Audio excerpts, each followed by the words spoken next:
Do your dungeons look like this? Do you want them to look like this? Well, I spent the past few months meticulously putting together a set of waypoints to make doing dungeons a lot easier. And it only requires one mod you've probably heard of, which is Odin.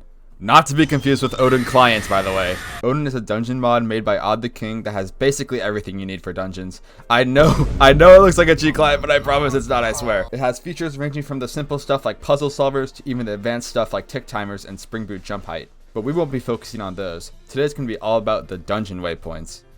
How the dungeon waypoints work are that you can basically set up your own waypoints super quickly so that you can remind yourself of secrets, etherwarps, or even lineups for ender pearls to throw. And today I will be releasing my own waypoints that I made because my chat has been yelling at me to finish them, and I finally did. Before I get into the showcase though, I just want to let you guys know that this is not a routes video. These are just waypoints for secrets, ether warping, pearl warping, and pearl throws. And if you don't know what pearl warping is, you just throw a pearl and right as it lands you ether warp so you can go through 2 block gaps. To install my preset of waypoints, you first want to go into the description of the video and download the dungeon waypoints config clay.json from the Google Drive.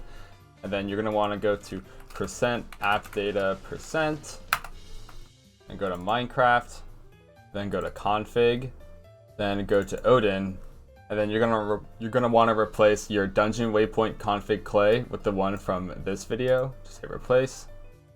And then I don't know if you have to restart your game or not, but you should just be able to open Minecraft and they all should be there. So yeah, the waypoints should have loaded in by now. So all of the etherwarp spots are a purple color and they're etherwarp waypoints. So if you etherwarp them, they will disappear.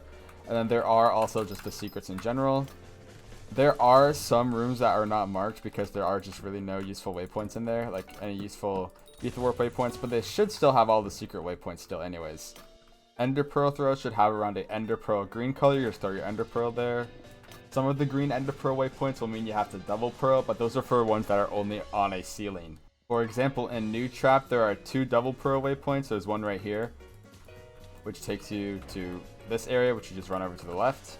And then there's this one on the left where you just hold right click and you mine forward.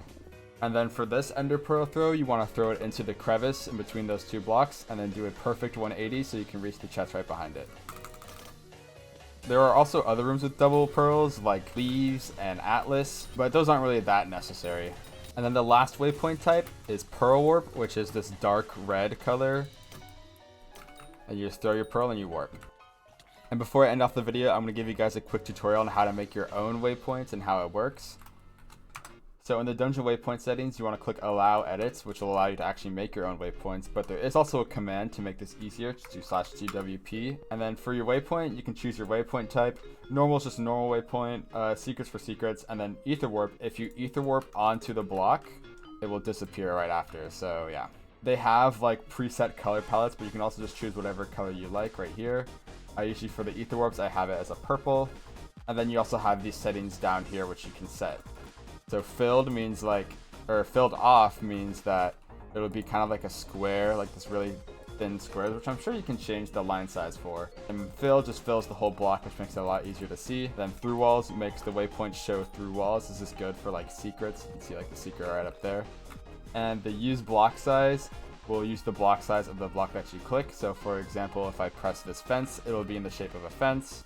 If I press the slab, it'll look like the slab. And if I press the head, it'll be in the shape of a head, but it won't be rotated, which honestly is not the end of the world. So one last thing you can do with the waypoints is that you can actually put text on them, but for some reason the text only shows up when you set it to through walls, but you just shift right click and then you can say something like, oh, Prince crit. So you can like remind yourself to blow it up. So yeah, I thought that was pretty cool. So yeah, that's going to be it for this video. It's just kind of a short video because, you know, I kind of wanted to get it out really quickly because, you know, my Twitch chat's been yelling. But yeah, I'll be doing some more dungeon videos soon, probably like a healer guide video since I've improved a lot since that questionable video I posted earlier. So yeah, keep your eyes out for that.